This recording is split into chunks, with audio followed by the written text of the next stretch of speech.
शिवोऽहं चिदानन्दरूपा शिवोऽहं शिवोऽहं चिदानन्दरूपा शिवोऽहं शिवोऽहं न च प्राणसंज्ञो न वै पञ्चवायु न वा सप्तधातुर्न वा पञ्चकोश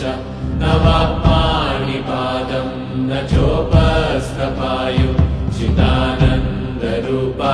शिवोऽहं शिवोऽहं चिदानन्दरूपा शिवोऽहं शिवोऽहं चिदानन्दरूपा शिवोऽहं शिवोऽहं न मे द्वेषरागो न मे लोभमोहौ न मे वै मदो नैव मात्सर्यभावः न धर्मो न चार्थो न कामो न मोक्षः चिदानन्दरूपा शिवोऽहं शिवोऽहं चिदानन्दरूपा शिवोऽहं शिवोऽहं चिदानन्दरूपा शिवोऽहं शिवोऽहं न पुण्यं न पापं न सौख्यं न दुःखं न मन्त्रो न तीर्थं न वेदा न यज्ञः अहं भोजनं नैव भोज्यं न भोक्ता चिदानन्दरूपा शिवोऽहं शिवोऽहं चिदानन्दरूपा शिवोऽहं शिवोऽहं चिदानन्दरूपा शिवोऽहं शिवोऽहं न मे मृत्युशङ्का न मे जातिभेदः पिता नैव मे नैव माता न जन्मः न बन्धुर्न मित्रं गुरुर्नैव शिष्यः चिदानन्दरूपा शिवोऽहं शिवोऽहं चिदानन्दरूपा शिवोऽहं शिवोऽहं चिदानन्दरूपा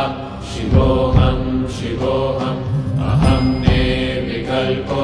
निराकाररूपो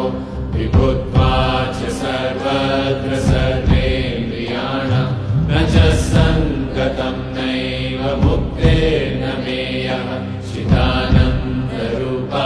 शिवोऽहं शिवोऽहं चिदानन्दरूपा शिवोऽहं शिवोऽहं चिदानन्दरूपा शिवोऽहं शिवोऽहं मनोबुद्ध्यहङ्कारचित्तानि नाहं न च श्रोत्रजिह्वे न च घ्राणनेत्रे न च व्योमभूमेर्न तेजो न वायु चिदानन्दरूपा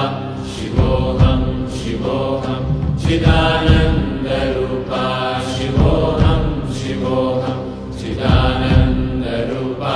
शिवोऽहं शिवोऽहं न च प्राणसंज्ञो न वै पञ्चवायु न वा सप्तधातुर्न वा पञ्चकोश